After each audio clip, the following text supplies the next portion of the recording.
boas-vindas a mais uma análise detalhada.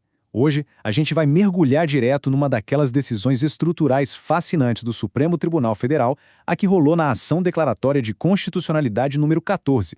É uma verdadeira aula de como a mais alta corte do Brasil resolveu um nó gigantesco envolvendo cartórios, exigência de concursos públicos e aquele princípio fundamental que mantém o país funcionando, a segurança jurídica. É uma jornada bem interessante que vai da teoria constitucional purinha até a salvação de um verdadeiro caos administrativo. Para começar, imagina a seguinte situação. Transferir-se para um cartório diferente, o que no mundo jurídico a gente chama de remoção, exige que a pessoa passe por um novo concurso de provas, super rigoroso? Ou será que bastaria só apresentar uns títulos, um currículo e pronto? Bom, essa pergunta, que parece simples, revelou uma anomalia legal bem grave que durou quase uma década no nosso sistema de justiça. E a gente vai entender direitinho o porquê agora. O nosso roteiro de hoje, para desatar esse nó, passa por 6 pontos rápidos. A natureza da delegação estatal, ingresso contra a remoção, o vazio legal entre 2002 e 2009, o papel do CNJ, os dados e o efeito cascata e, fechando a conta, a modulação de efeitos e a segurança jurídica. Indo para a seção 1, a natureza da delegação estatal. Por que dono de cartório não é o seu típico servidor público? Sabe aquele servidor público padrão que tem um plano de carreira todo amarradinho? Se ele é transferido, normalmente é um movimento horizontal. Ele continua no mesmo cargo, com o mesmo salário, só muda de prédio ou de cidade. Mas olha, com os notários e registradores, a banda toca de um jeito totalmente diferente. Eles são particulares colaborando com o Estado. Não tem isso de promoção de um cartório para o outro. Cada cartório é uma delegação 100% independente, com a sua própria receita, suas próprias despesas, encargos e dívidas. É praticamente como assumir um novo negócio. O que nos leva à nossa seção 2, ingresso versus remoção. As regras de movimentação. Se a gente pegar a Constituição Federal, ali no artigo 236, não tem espaço para muita interpretação, tá? A regra é super clara, tanto para o ingresso na atividade, que é entrar na carreira, quanto para a remoção, que é mudar de cartório, a exigência é estritamente a mesma, concurso público, diplomas e títulos. A jurisprudência do STF já tinha batido o martelo nisso porque, considerando o quanto esses serviços são complexos e lucrativos, os dois caminhos precisam dessa avaliação republicana e rigorosa, sem nenhuma exceção. E na prática, faz todo o sentido do mundo. Como a gente comentou agora há pouco, uma remoção não é só empacotar as coisas e mudar de CEP. É uma investidura totalmente nova. A pessoa está assumindo uma serventia com uma realidade econômica super diferente, às vezes com um grau de responsabilidade infinitamente maior. Tanto é que esses cartórios vagos são disputados num concurso unificado, misturando gente que está começando agora com quem está tentando a remoção.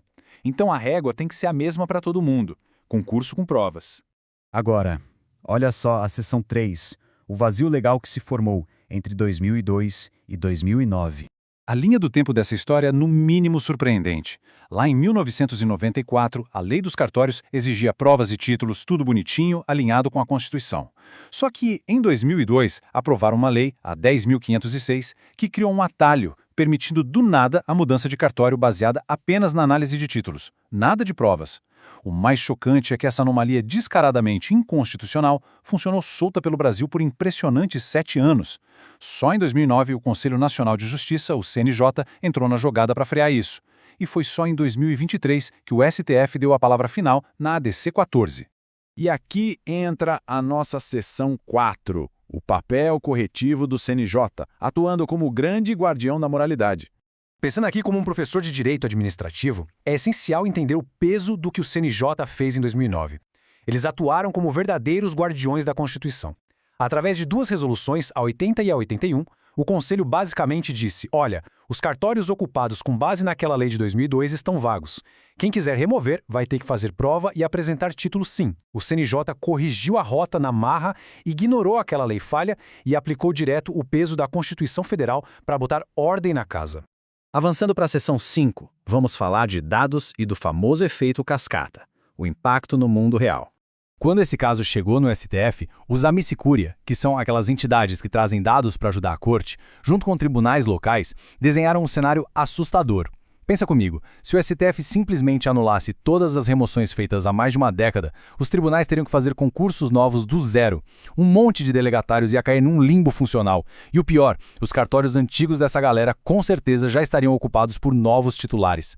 Isso ia gerar uma avalanche de processos judiciais pelo Brasil inteiro, com duas pessoas brigando pelo mesmo cartório. E no final do dia, adivinha quem paga o pato por esse caos todo? A sociedade, claro.